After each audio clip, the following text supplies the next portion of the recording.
Jackson never wanted this. Pissed off. I'm gonna just say pissed off.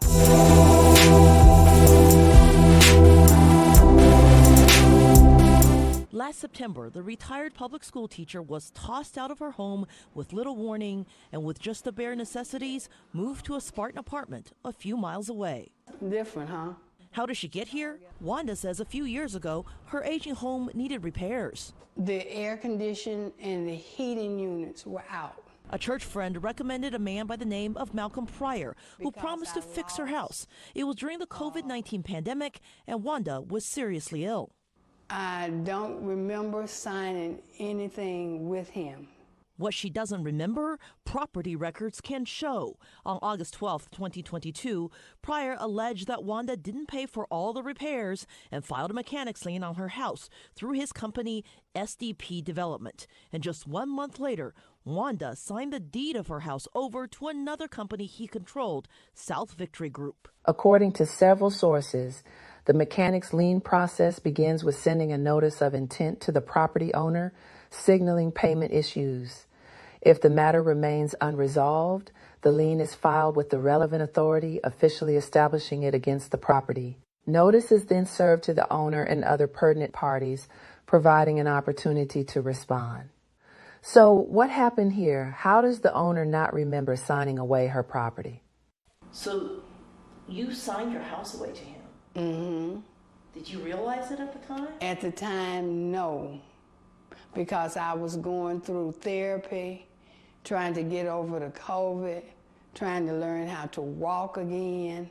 It gets worse. On September 14th, just 2 days after Wanda signed over her house to Pryor, he sold it to James Meyer, a local investor, for $50,000. 5 months later, in February of 2023, Pryor's company buys back the house from Meyer for $262,500. Except this time, he took out a loan from Noble Mortgage, a local financer of real estate deals, to pay for it. Records show Pryor never made a payment, and within 2 months, in April, Noble foreclosed on the house Wanda Jackson has lived in since 1977. It looks funny. It's unusual and it looks suspicious. We asked local real estate expert Bill Baldwin to review the property records for Wanda's home.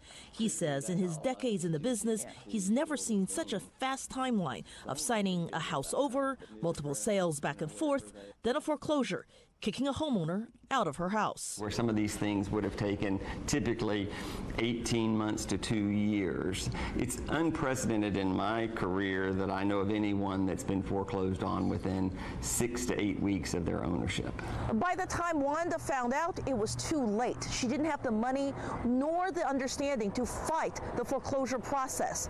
Now the home's latest owner clearly making major renovations. The Houston Police Department's Financial Crimes Unit say they see situations exactly like this, especially among the elderly. And because they know they may be living alone, there's maybe not a family member around, and they'll take advantage of them. We went looking for Malcolm Pryor at his well-appointed home in Rocheron. Nobody came to the door and nobody answered our calls. We had better luck finding James Meyer, the man who bought Wanda's house from Pryor and sold it back to him. So I have a question about the investor. With the cameras off, Meyer told us he's just a real estate investor who helped Malcolm Pryor facilitate a deal. He had no idea that Wanda was tossed out of her home. Noble Mortgage's lawyer told us that the deal, in retrospect, raised eyebrows, but they didn't realize it at the time. None of which helps Wanda. You just don't walk around and go and take people's property just because you can. As of today, Houston police is investigating the case, but it could take more than a year.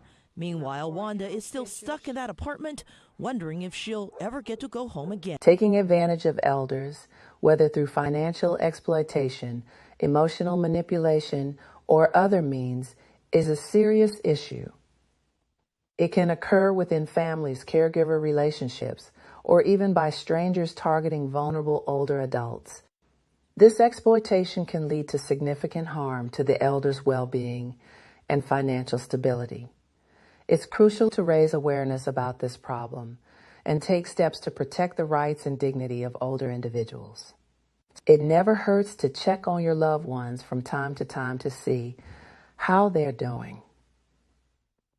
A little love goes a long way.